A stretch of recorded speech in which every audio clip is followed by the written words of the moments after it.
Hey,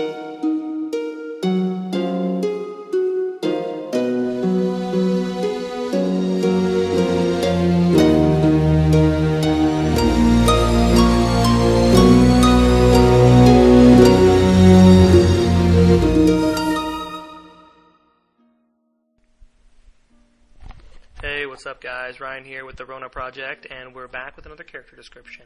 Now, we've been posting a poll on our DeviantART account for you guys that have been following, asking you, the subscribers, who you guys wanted to see next in these upcoming character descriptions. So, after 60 votes, you guys have selected Poma from our main cast. So, without further ado, let's begin. Now, at first I wondered, why don't you guys want to hear about Aerithis first? I mean, I personally thought everyone would jump at the chance to hear about the main character before the rest of the cast. However, you guys are smart.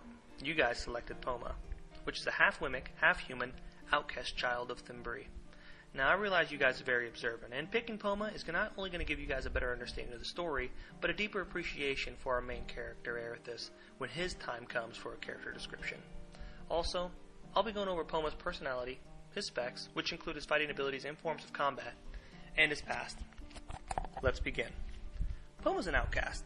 He was taken in by Chaffin Greenleaf years ago while helping the village people plow the wheat fields of Thimbree.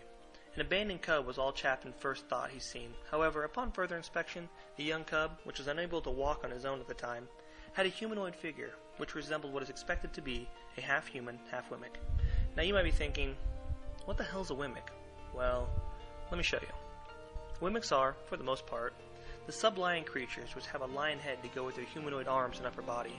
However, from the waist and below reveals them for the more savage animal they are, with the basic anatomy of a lion creature. Wimics are grazers.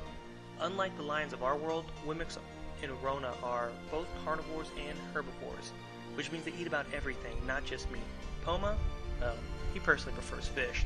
That's just a personal favorite of his. Now, he's been hardened in a short period of time at Thimbree. You see, Poma isn't really considered a friend. He's primarily looked at as a half-breed by both races who share his blood. He's not trusted by the people of Thimbree, and he's dealt with more as a nuisance than a fun-loving kid. Poma's been informed that he cannot join the Thimbree Guard or the City Watch. These rules were laid down by the City Council. However, Chapin has still decided to train the youngster.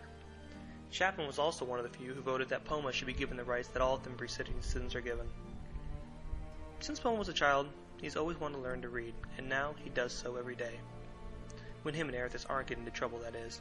Poma's taken a liking to politics, and despite his young age, he has many political views based around the specific forms of racism he's received in Thimbree.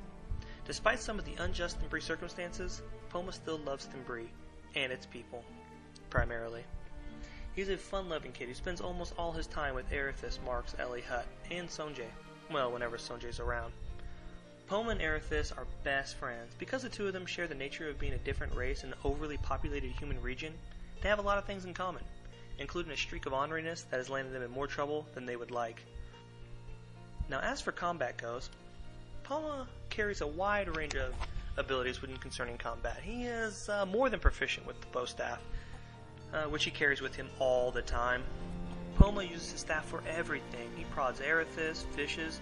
He occasionally lifts up the skirts of young maidens. Yeah, Poma's sneaky like that. Poma also chose the bow staff based around his agility and his leaping ability, which he inherited from the Wimic side. Poma also has infravision and a set of lion claws, but they haven't fully grown yet. Now, Poma's capable of manipulating a particular weave. Oh, screw it, I'll give it to you guys this time. He holds the ability of conjuration. This particular weave grants the user the ability to potentially bend and harden the atmosphere around him, and at times conjure an atmosphere or even a foreign matter against an enemy. Confuse you guys? Well, let me give it to you in layman's terms.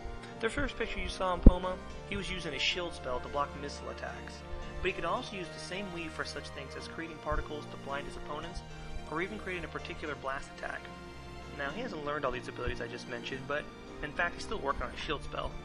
But in time, that gives you a hint of where his powers are going. We have so much explaining to do when it comes to the weave. I mean, we're literally so far behind. There are literally thousands of spells that can be created from the Weave of Conjuring, but we'll have to get into that at another time.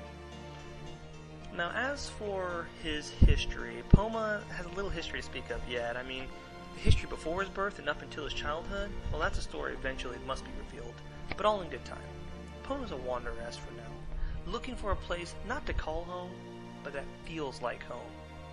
We'll be elaborating more on these stories next time. Thanks for watching, guys. We'll see ya.